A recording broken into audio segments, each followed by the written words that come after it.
Welcome to the Rim Break Rodeo. We hope this video helps. In this video, I will explain how to connect a slide changer to your laptop.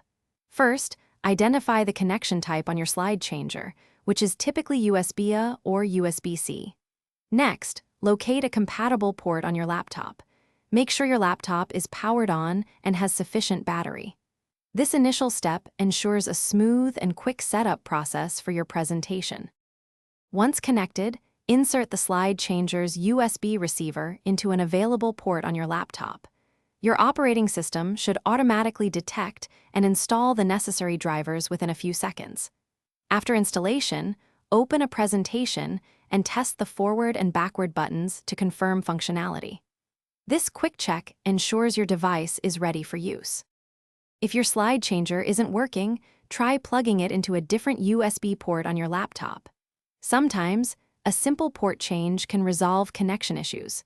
Another effective step is to restart your laptop, which can clear temporary software conflicts.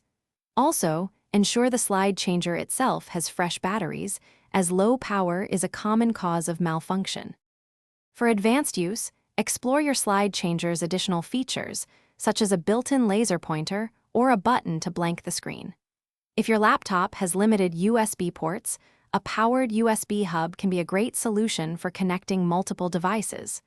Remember to check the description for a link to the Echo Dot smart speaker and other great deals. These tips will enhance your presentation experience. Thanks for watching. Consider subscribing if we helped you.